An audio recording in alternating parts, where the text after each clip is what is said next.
সালটা ছিল 2013। দিনটা 2রা এপ্রিল। কি হয়েছিল রাজ্য রাজনীতিতে?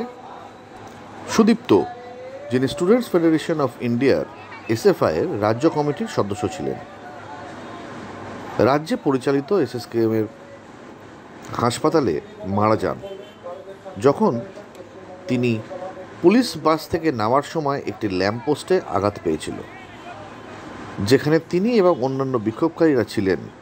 গ্রেপ্তারের পর তাদের নিয়ে যাওয়া হচ্ছিল প্রেসিডেন্সির জেলে, কিন্তু পুলিশ কাস্টাডিতে থাকা বিক্ষোভকারী এই ছাত্র কিভাবে মারা গেল, এই ইস্যুটিতে জ্বলে উঠেছিল সারা পশ্চিমবাংলা।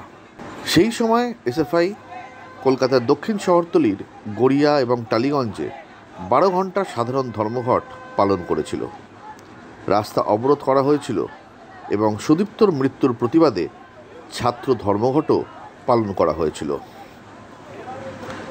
সুদীপ্তর মৃত্যু 70-এর দশকের মাঝামাঝির সময়, যখন সিদ্ধার্থ শঙ্কর রায়ের নেতৃত্বাধীন কংগ্রেস সরকার ক্ষমতায় ছিল, তখন যেভাবে বাম কর্মী এবং নকশালকে মারা হতো, অনেকটাই সেরকম কাহিনী মনে করিয়ে দেয়। সেই পুলিশি দমন পীড়নের কথা মনে করিয়ে দেয় সুদীপ্তের মৃত্যু। রঞ্জিত গুপ্তের স্মৃতি ফিরিয়ে এনেছে সুদীপ্তর এই ঘটনা। তার সময় সবচেয়ে সিনিয়র পুলিশ সদস্যদের একজন, যিনি কথিত ছাত্র ও বাম কর্মীদের অসংখ্য জাল গ্রেফতার এবং এনকাউন্টারের নিদর্শন রেখে গিয়েছিলেন। নকশাল যোগাযোগ আছে এরকম জাল অভিযোগে ছাত্রদের, প্রধানত বাম সমর্থকদের আটক করা হতো সেই সময়। পরে তাদেরকে বলা হতো, তোমাদেরকে ছেড়ে দেওয়া হলো, তোমরা পালিয়ে যাও। ছাত্ররা পালাতে গেলে পিছন থেকে পুলিশ বাহিনী গুলি করে হত্যা করত বাম ছাত্রদের। এই ছিল 70-এর দশকের সেই কালো অধ্যায়।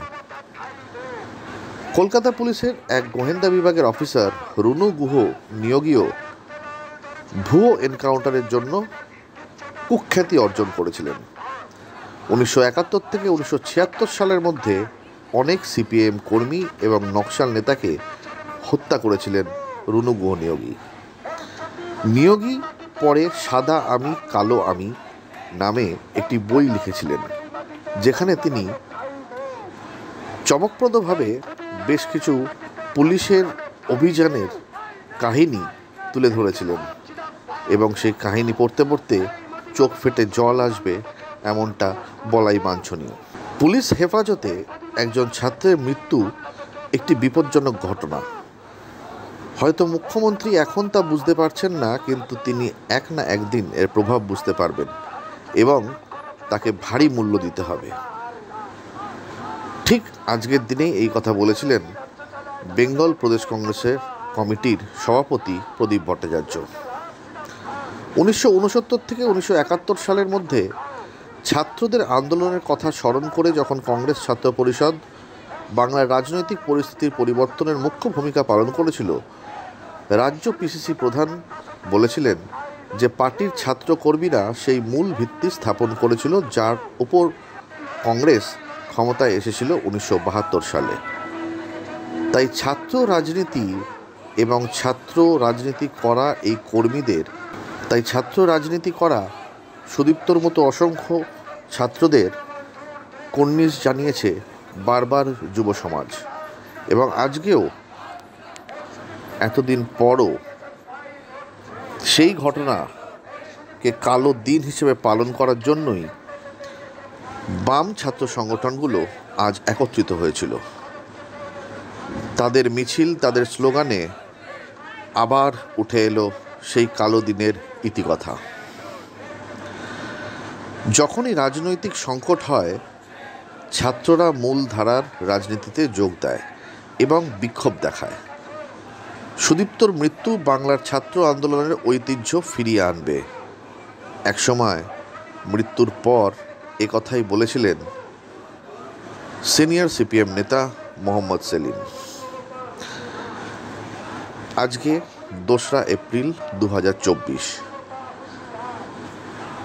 পুলিশের হাতে গ্রেফতার হওয়া ছাত্র নেতা সুদীপ্ত গুপ্তর মৃত্যুর প্রতিবাদে আজও যে মিছিল দেখা গেল তা সত্যিই মানুষকে আবার ভাবতে বাধ্য করবে।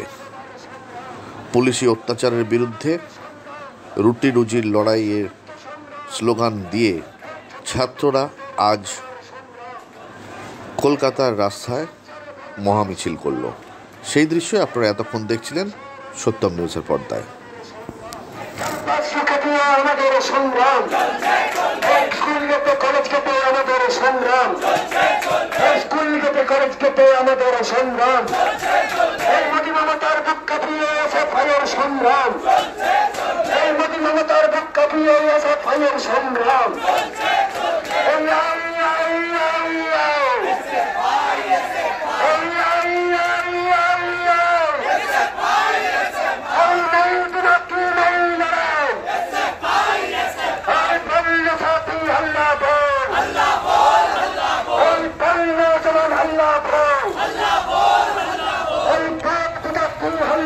দলের অফিস ভেঙে সুদীপ্ত গুপ্ত পুলিশকে নির্দেশ দিয়ে যে এই কেসটাকে ল্যাম্পপোস্টে ধাক্কা খেয়েছে বলে সাজাতে হবে। তারও একটা বছর 2 বছর পর সম্ভবত জাভেদ শামীম পুলিশের দায়িত্বে, মমতা ব্যানার্জি পুলিশ ঘোষণা করলো যে এটা খুন নয়, এটা হত্যা নয়, এটা ল্যাম্পপোস্টে ধাক্কা খেয়ে মৃত্যু। আমি খানিকটা হয়তো প্রসঙ্গের বাইরে চলে যাচ্ছি, আবার একেবারে বাইরে যাচ্ছি না বলেও আমার ধারণা। আমাদের ইতিহাস বইতে পড়ানো হয় চট্টগ্রাম অস্ত্রাগারটা লুণ্ঠন করা হয়েছে। সূর্য সেনরা, গণেশ ঘোষ, অম্বিকা সিং, কল্পনা দত্ত, প্রীতিলতা ওয়াদ্দেদাররা সবাই মিলে একটা ব্যাংক ডাকাতি করতে গেছিলেন, পারলে প্রায় এই ভাব। আমরা বামপন্থীরা দীর্ঘদিন দাবি করেছি অস্ত্রাগার লুণ্ঠন নয়, ওটাকে যুব বিদ্রোহ বলে, চট্টগ্রাম যুব বিদ্রোহ। কিন্তু স্বাধীনতার পরের শাসক কিছুতেই সিলেবাসে লেখাপড়ার বইতে যুব বিদ্রোহ লিখতে রাজি হননি। পাছে চট্টগ্রামের পথই বাংলার, ভারতের তরুণ প্রজন্মের পথ হয়ে যায়, ওটাকে ওনারা অস্ত্রাগার লুণ্ঠন হিসেবে বছরের পর বছর পড়িয়ে গেছে। সেই রকমই মমতা ব্যানার্জির পুলিশেরও প্রাণপণ ইচ্ছা সুদীপ্ত গুপ্ত একটি ছাত্র, ভালো ছেলে, পড়াশোনা করতো, কি দরকার ছিল মিছিলে যাওয়ার, আচ্ছা গেছিল ল্যাম্পপোস্টে ধাক্কা খেয়ে মরে গেছে, এটা দাঁড় করিয়ে দেওয়া। আমরা যতদিন বেঁচে আছি, আমাদের প্রজন্ম, আমার এখন 30-31 বছর বয়স, দেবাঞ্জন বা প্রণয় আমার থেকে একটু ছোট, প্রতিকূল আমার থেকে একটু বড়, বা বিক্রম এখানে বসে আছে, আপনাদের কাছে কেবল এইটুকু প্রমিস করে যেতে পারি, যতদিন বাঁচব সুদীপ্ত গুপ্তর খুনিদের ক্ষমা করব, যতদিন বাঁচব। আরো কিছুদিন তো বাঁচবো আমরা, 20 বছর, 30 বছর, 40 বছর, 50 বছর, হোয়াটএভার, যার যেমন আয়ু। যতদিন বাঁচবো সুদীপ্ত গুপ্ত খুনিদের মনে করাবো যে তোমরা সুদীপ্ত গুপ্তকে খুন করেছিলে এবং তোমরা ক্ষমার অযোগ্য। সুদীপ্তদার হত্যা প্র্যাকটিক্যালি অনেক বিতর্ক ইত্যাদি, এখন আবার এই কথাগুলো আমি বলছি কারণ 11 বছর হয়ে গেছে, প্রাথমিক আলাপ আলোচনা হয়ে গেছে, এখন আবার পুরনো কথা কিছু কিছু মনে করানো হচ্ছে। বাসে একটা লট মব যদি আটক হয়, তাহলে তার নিয়ম হচ্ছে পুলিশের লোক সেই বাসের দরজায় দাঁড়িয়ে থাকতে হয় যাতে কেউ ছিটকে বেরিয়ে না আসে। সে পুলিশের লোক কোথায় ছিল? প্রেসিডেন্সি জেলের কম্পাউন্ডের ভিতরে। ওই ল্যাম্পপোস্টের হাইট, এগুলো সব ঠিকঠাক দেখা হয়েছিল। এখানে আমি দেখছিলাম পিছনে আমাদের সাথে ছাত্র আন্দোলনের দীর্ঘদিনের সহকর্মী তনুশ্রী মণ্ডল দাঁড়িয়ে আছে, ওরা প্রত্যক্ষদর্শী। এখনো যদি আপনি পুরনো খবরের চ্যানেলের ভিডিও দেখেন, দেখবেন তনুশ্রী দিদির বক্তব্য, কিভাবে কি হলো, কোথায় লাঠিটা পড়লো, কিভাবে খুন হলো, সামনে দাঁড়িয়ে দেখেছে।